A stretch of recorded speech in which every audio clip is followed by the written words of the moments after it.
Hey everyone, welcome to the Hair Transplant Mentor YouTube channel. My name is Joe Tillman, and if you don't know what a hair transplant mentor is, you can learn all about it at hairtransplantmentor.com. Right, so today it's exciting, for me anyway, because I'm doing my first ever YouTube hair transplant consultation. And another reason why this is exciting, at least to me anyway, is because we've got a rare case. The kind of hair loss that is so rare that most of you have told me in the past, or many of you have told me in the past, that you don't think it actually exists. What is that pattern? Well, stick around to find out.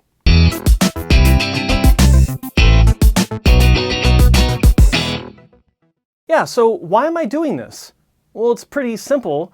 I've had so many of you ask me for my help and my guidance that I just don't have time to help each and every one of you. And I just got too much to do. But, and thank you for everyone that's offered to pay for consultations. I don't want to go to that point yet. So the reason why I'm doing this on YouTube is because that is a form of payment. If you're cool with me using your photos, then I'm not only helping you, I'm helping everyone else that is watching this video that might be able to learn something, or they might even have the same situation as you. And so this is the first in a series of videos where I'll be doing just that. And thank you to all of you that have submitted your photos and your information for this segment of my YouTube channel. Right, before we get into this consultation, I need to make this perfectly 100% clear so that there's no question about what I'm doing here. I am not a doctor. My advice or my opinions on this video are not to be construed as medical advice. So with that said, let's jump into it. Yeah, so this is the very first case that I'm going to be analyzing and assessing here on YouTube. Now, you're probably looking at this asking what's so rare or what's so unique about his hair loss. He's got what looks like a full head of hair. Like this is a good looking head of hair. And he's got a little bit of thinning right here on the side. Now there might be some more thinning on the other side, on his other temple, but his hair's kind of flowing over it, so we don't know, at least not yet. But let's look at the other angles. What I see on this is I see a couple of good signs as far as his candidacy for hair transplant surgery. First off, his temple point is still strong, although it's short. Like he's obviously cutting his hair really short. And you can even see at the top of the temple point as it slopes down, the hair is a little bit longer than it is in the bottom part of the temple point where it slopes back in. And then he's got a fade cut going along the side. So that's a good sign because it means that temple points don't need to be recreated. And for a lot of clinics, that's just next to impossible. Stop the video. Forgot to tell you, I got a contest and it's a good one. 3 lucky winners will win a year's supply of GrowMD shampoo. I've been using it exclusively for 8 months, courtesy of Dr. Amir Yazdan of Beverly Hills and ModenaHair.com. The way you win is you subscribe if you haven't subscribed already and comment down below. And of course you do have multiple opportunities to enter by commenting on multiple videos, as many as you want. So it is completely random, and so the more that you comment on multiple videos, the higher the chances of winning. I will announce the first winner once I hit 20,000 subscribers, and hopefully it might be you. Back to the video. But another thing about his case that I like to see is right back here, slightly behind or a little bit behind the parietal humps, you can see that his donor region goes pretty high up into the back. And we can see this because his hair is cut really short. So the barber went really high up with the clippers and it's still really dense. If he had any real signs of thinning, that wouldn't look so full, and we'd see some sort of demarcation going down on the sides that would show that he's maybe a Norwood 6 or potentially even going to be a Norwood 7. I don't see that here.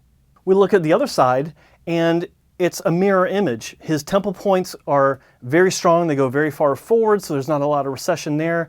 But another thing that I like seeing is that while the back is strong, just like the other side, and of course the temple points move forward and they're strong as well, it's this part line. The part line Number one, it's in the right spot, so he's not doing a comb over. It's about the same level, same height as his hairline profile, you can see here. But the gap in this part line is very narrow. It's not wide like you'd find on someone who has thinning hair or is balding. It's strong right through here. So that's good. There's a consistency with the density and the strength of his hair all the way around. And the only areas that are difficult to really assess are down here in the fade part of his buzz cut. But because it's strong forward, I don't see any signs of like retrograde alopecia. I don't see anything that shows me his donor area is insufficient for whatever his needs might be. And here's the money shot showing the donor region. He's doing a good job of separating the hair, showing the density. A lot of clinics will use a densometer to measure the density. I do it old school. Obviously, I can't use any sort of instrumentation to measure the density because it's just a photo, but kicking it old school, I can tell it's good density, it's average, maybe slightly above average, and there should be no problem getting a healthy harvest, whether it be an FUT or an FUE procedure, depending on what he decides to do. So you might be asking yourself, where's the loss? What's the problem? Looks like he's got a full head of hair except for a little bit of a thinning problem up front, and what makes him so unique? Well, this giant area of loss in the back, in the crown. A lot of people just don't think that this is a normal pattern of loss when clearly it is, well, it's natural, like it's happening in nature, so it is a natural appearance. So the question is, what can he do? What are his options? Well, he did answer some basic questions for me, which is, one, what's his age? He's 36, so he's young, but he's not, you know, a 15-year-old, so he does have options where doctors will address this for him. The other thing that he told me is that he has been taking finasteride for 6 months, and that's a great start, but this is where we're starting with the consultation. I don't think that that's long enough to determine how finasteride is going to be working for the problem areas. 6 months is a great start. He needs to be on it for at least a year to see any true benefits, any true progress, even though the plateau isn't truly reached until 2 years or 24 months according to original studies. You normally see something, you know what's going to happen by 12 months. You know if it's working, you know if it's not. So I think that at the very least, give it another 6 months before you make any sort of drastic decisions like surgery. You know, if you're a follower of this channel, you know that I believe that surgery is always the last resort. Try every non-surgical option out there first before you actually get yourself cut, because once you're cut, you can't be uncut. With that said, what are his options? We'll actually get to that as we go through the questions that he also sent in with his consultation request. And question number one, how do I allocate donor hair since it's limited? If I go for a transplant, should I A, get a whole full front and crown transplant, B, just the crown since this is the worst area, or C, just the front since this is the most important area and it's thinning, and also so I can save my donor hair. So he's asking, should I get the hairline done? Should I get the back done and leave the hairline alone?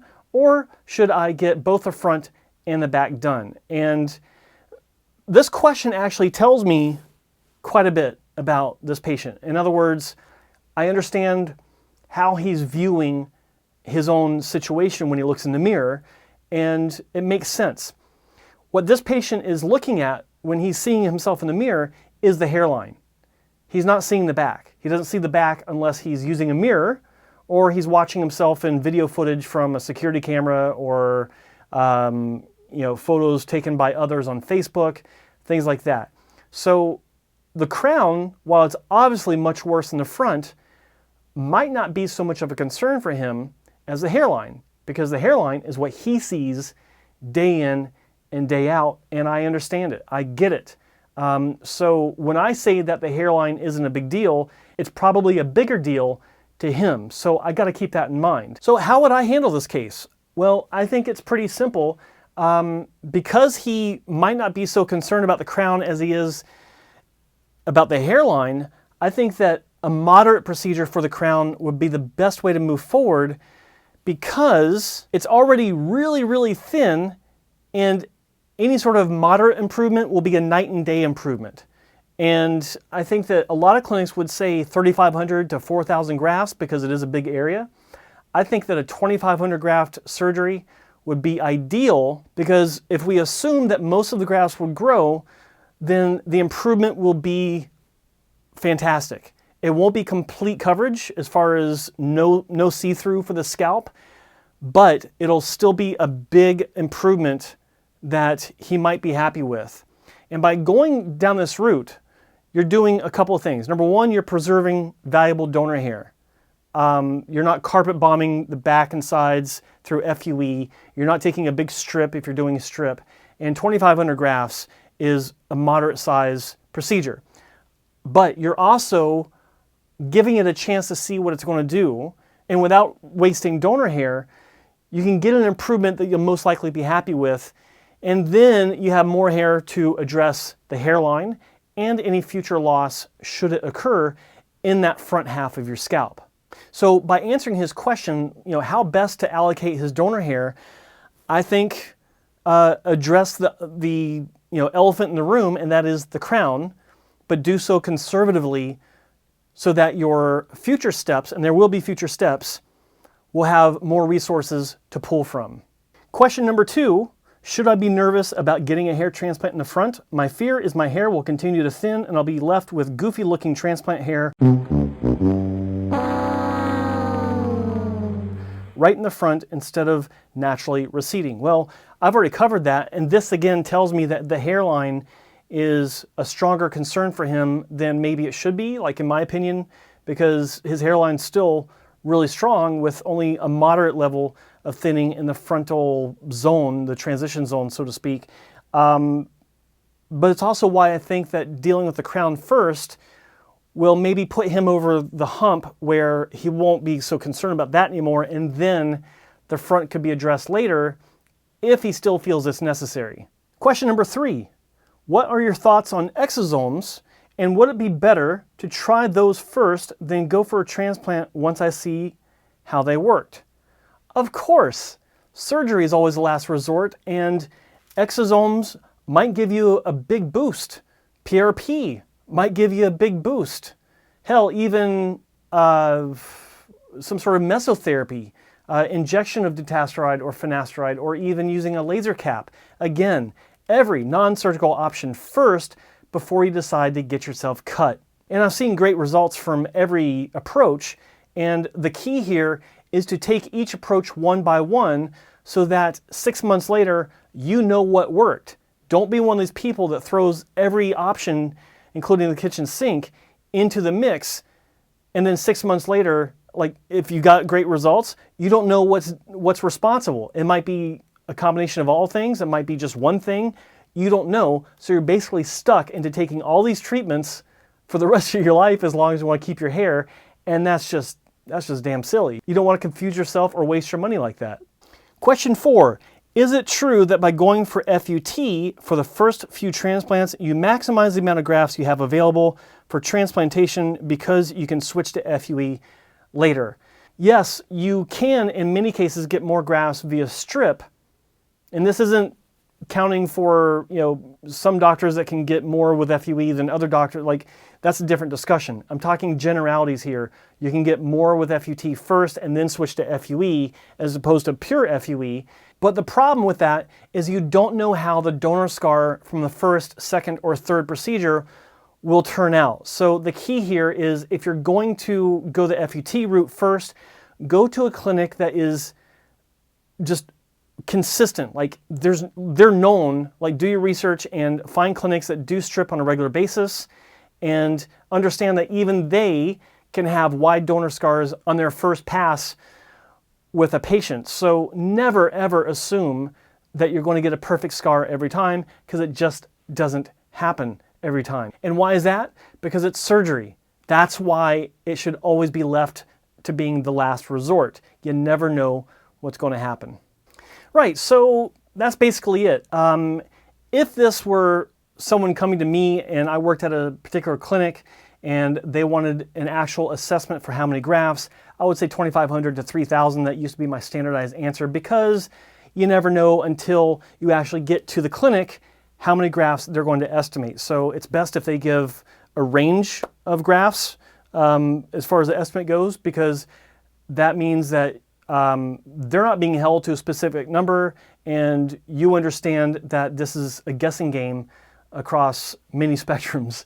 So always understand that. Assessments that you get from any clinic, even if it's in person, especially if it's online, are simply educated guesses based on the information that you have provided. Yeah, in this case, maintain medication. Do not stop medication. Second thing, try all non-surgical options first. Try PRP or exosomes or laser caps, or even, I wouldn't add minoxidil to the mix, but try non-surgical options first before you pull the trigger. Because once you get cut, you can't go back and get uncut. Never forget that. Leave the hairline for later, because you look fine. It's a little bit thinning in the front, but it really does look good. Most people would not consider this to be an issue of hair loss. You're 36 years old. You're not 20. So I think that you're in a great position moving forward. Just be careful. And thank you for allowing me to use your case here on YouTube. And if you have any questions, just let me know. And with that said, I'm out of here. Thanks a lot. Peace.